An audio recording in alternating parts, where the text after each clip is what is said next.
Welcome in, everyone. This is Sean with MTG808 Jr., your home for standard Pauper content here on the interweb.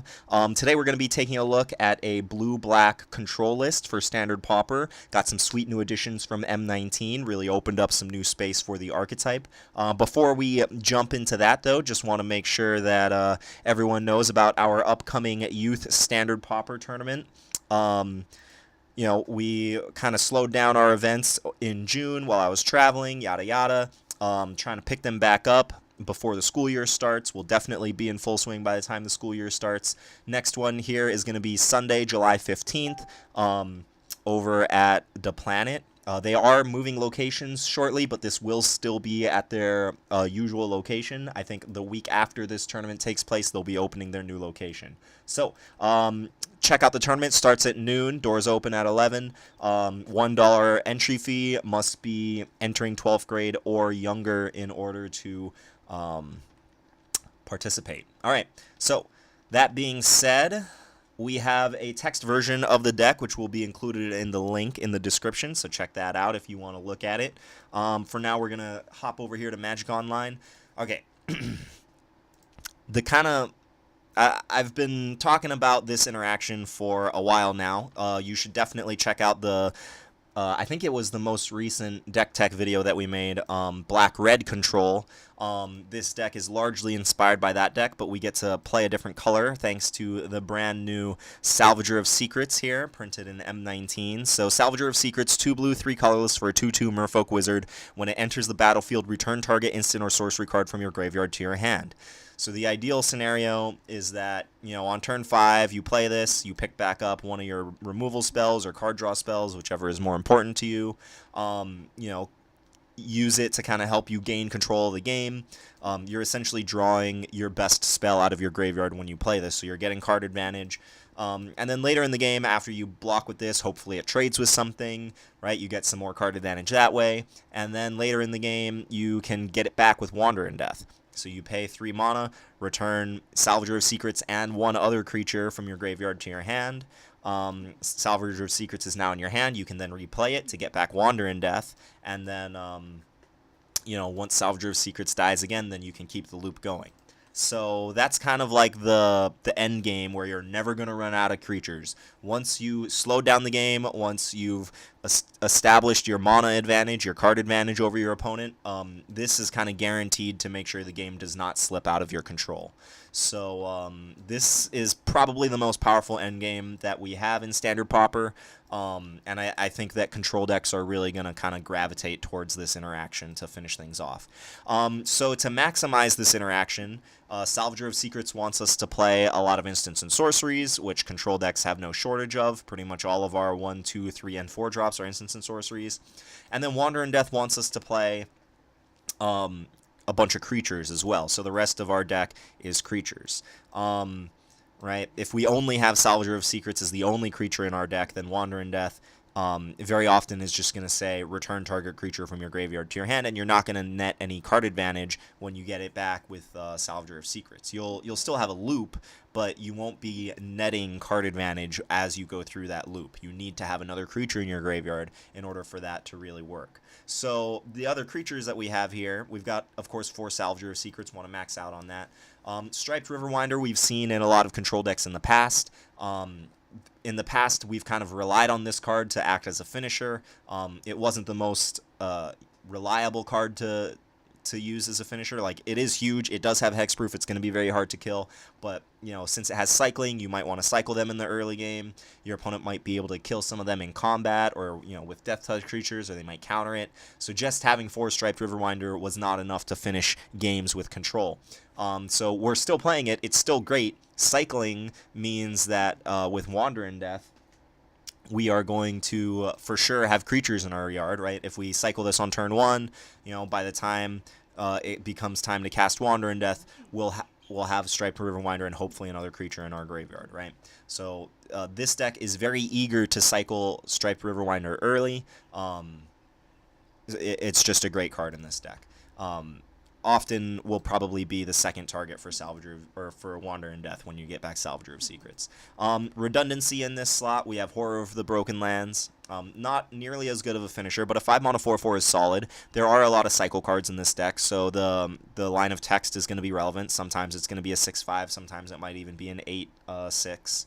Right? But most of the time, we're just going to cycle this card for 1 black, draw a card, and then have it sit in our yard ready to get back with Wander in Death, right? In a pinch, if we really need to, we can Wander in Death, get back 2 cycle cards, and then cycle them, and we've essentially paid 5 mana to draw 2 new cards, right? Not as good of a rate as our other card draw spells here, but it works in a pinch. And then the last creature that we have here is Windgrace Acolyte. This is included in the deck because it's the only creature, legal and standard Pauper, that is in these 2 colors that gains you life when it enters the battlefield. Which, if the game is going really long, there's lots of decks playing Shocks and Lightning Strikes and being aggressive and trying to finish you off, right? We are paying life for Dark Bargain. So having some life gain built in that is loopable with the Wander in Death Salvager of Secrets loop, I just wanted to get a little bit of value in there. So this is kind of like our insurance against not dying to burn spells, not getting too overrun by aggro decks, and then putting 3 cards into your graveyard. Salvager of Secrets wants cards in your graveyard. Wander in Death wants cards in your graveyard. So this is just generally synergetic with the deck. This will probably very often be played on 5, gain you 3 life, die to a shock that they've been holding for the whole game. But that's fine. Get it back with Wander in Death, keep your card advantage cycle going. So those are the creatures in the deck that we have to play in order to, keep Wander in Death going. And then the rest of the deck is just kind of dedicated to kill spells and card advantage. So we'll focus on the card advantage first here. Dark Bargain, 4 mana, instant. Look at the top 3 cards of your library, put 2 of them into your hand and the other 2 into your graveyard. Dark Bargain deals 2 damage to you, right? So we're paying life to get card advantage. Looking at your top 3 cards, and then getting to pick the 2 best ones is almost as good as drawing 3 cards, so it's kind of worth paying the extra 2 life to get that effect, especially since the last card goes to your graveyard. Again, Wander in Death, Salvager of Secrets both care about cards in your graveyard, so this is, the difference between this and Hieroglyphic Illumination is almost all upside. It's not all upside, though, right? We do have a finite amount of life. Card selection isn't most important when we're getting beaten down, so we do want some copies of Hieroglyphic Illumination, and just being able to cycle in the early game. This is just an all-around great card. We're only playing 2 because it's competing for space with Dark Bargain. Wander in Death is also a card advantage engine, so we don't want too much of this effect, but we do want a good number to make sure that we're always going to be ahead on card advantage from our opponent. Now, card advantage doesn't matter when you're dead, so in order to make sure that we're staying alive, we've got a smattering of removal spells here. I'm not sure if this is enough. I'd really have to play the deck to kind of get a feel for if this is enough, but Fungal Infection, probably Black's best 1 mana removal spell. There's tons of 1 toughness creatures in this format. This can potentially be a 2-for-1 if they have 2 1 toughness creatures in play. They attack you with both of them. You kill one of them, you chump block, or you block the other one and then trade. So Fungal Infection, really cheap 2-for-1, really great deal. Not playing too many because not every deck plays a ton of 1 toughness creatures, but we do have the last 2 in the sideboard here. Let's bring this over here. Yeah, we have the last 2 in the sideboard here. So Fungal Infection, great removal spell. Moment of Craving, probably our best removal spell, just in terms of playing the general game plan. It'll kill most creatures in the format.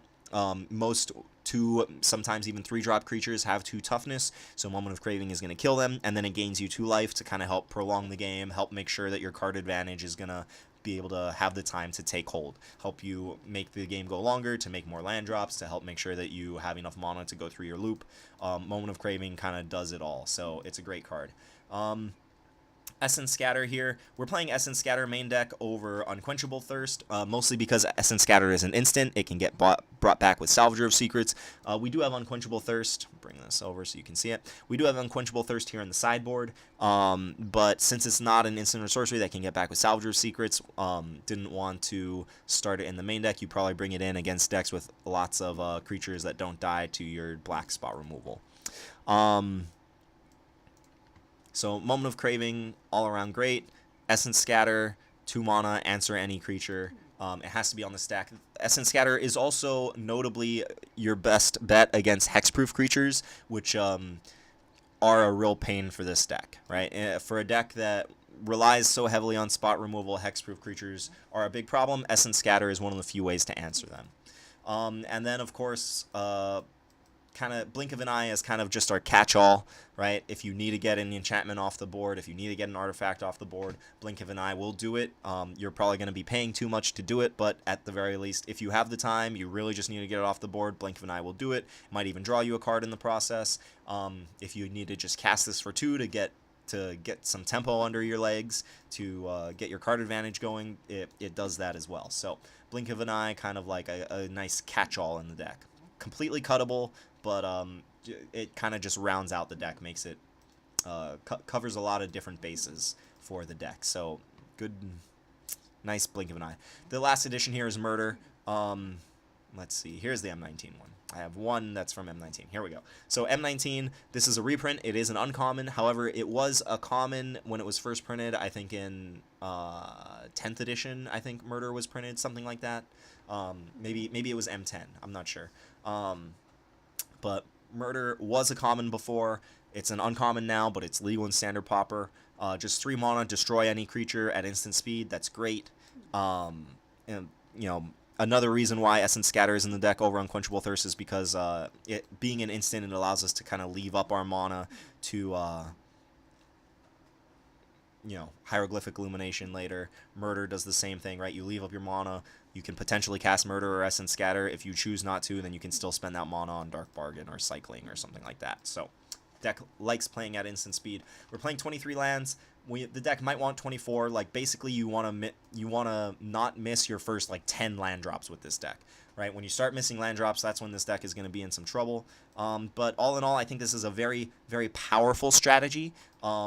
My experience with the black-red deck, which arguably plays more removal, but that black-red deck just felt like it could never lose to an aggro deck. So I'm hoping that this deck has a similar good matchup against aggro and then gives you a little bit more game against hexproof, which is kind of the black-red deck's big glaring weakness. So thanks to Salvager of Secrets, this general archetype, this general late-game engine can be played in blue instead of in red. So shout out to Salvager of Secrets. Sideboard, we've got Unquenchable Thirst, as I mentioned, just good against big, dumb creatures. Negate, I do have a feeling that this deck is going to catch on. The few youth players that I've showed it to in the past couple weeks have all just been astonished at how powerful playing this particular build of Control is. So there might be a ton of Control mirror matches, in which case you're going to want Negate to kind of counter their card draw spells. Control mirror matches are all about card advantage, so having spells that counter their card advantage is going to be you know, your recipe for success. Similar with Cancel, it's generally a little slow for me to want to include it in the main deck, but against those slower decks, against the Control mirrors, Cancel is just going to be your absolute best card. More Fungal Infections, as we mentioned earlier, for those decks with tons of 1 toughness creatures.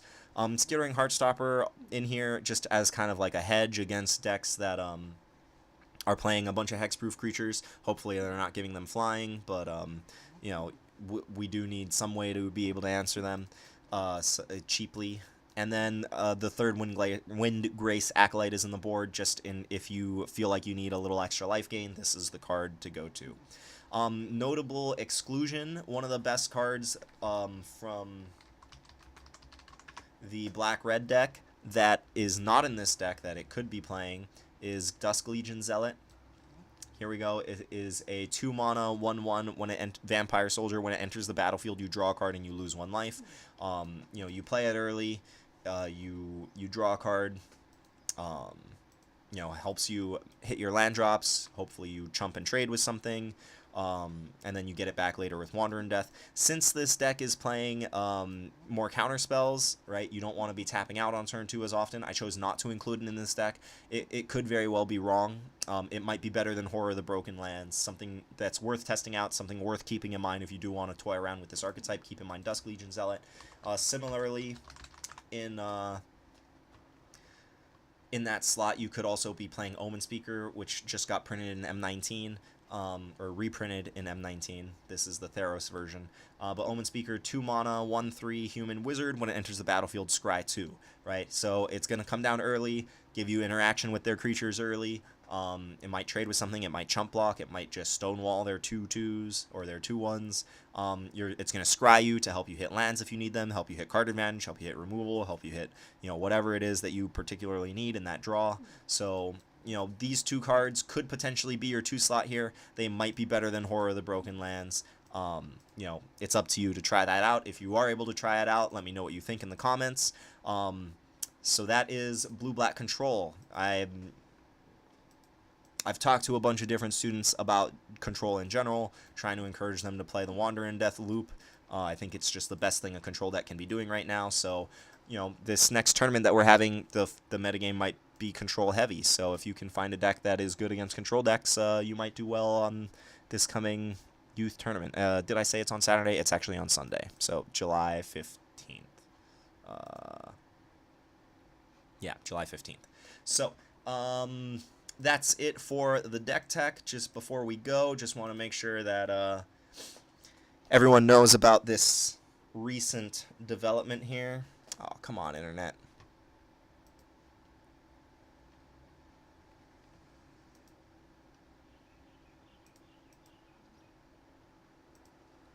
All right, while that is loading, our recent development, we have been working with an artist, Alika.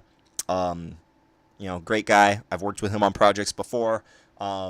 He is creating Hawaiian-themed art for our first ever playmat, which is going to, we're hoping to get it printed by the end of July, start shipping it out to our patrons in the next couple of weeks after that. If you have been a bronze level patron for at least 3 months, oh, here it is. Bada bing, bada boom. Sorry about the slow internet. All right, here is a draft of the art. We'll be sharing, later drafts as they come out. But we're going to be printing off high-quality playmats with this awesome Hawaiian-themed art, youth-themed art.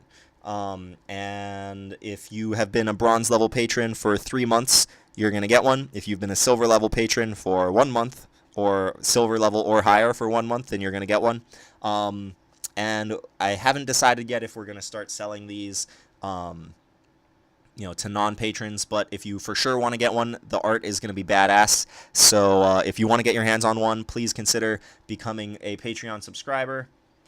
Man, my internet is just not agreeing with me today. If you want to become a Patreon subscriber, check out patreon.com/mtg808junior. $10 a month for bronze subscription. After 3 months, you'll get mailed your playmat. Even just if you want to just subscribe for $1 just to support what we do, you'll then gain access to how we're spending our money each month, get some transparency on the project, and then, of course, once we hit $400 per month, which we are $52 shy of right now, once we hit $400 per month, we can for sure run 2 scholarship tournaments this coming year. We're for sure going to run the one in December, and then assuming that we hit 400 a month in our Patreon subscriptions, then we're going to run the one in May as well. So want to keep providing these opportunities for the kids, want to keep growing the standard Pauper format. If you made it this long in the video, thank you for being here. We'll catch you next time. Hit that like button, hit that subscribe button, and have a wonderful day. Peace.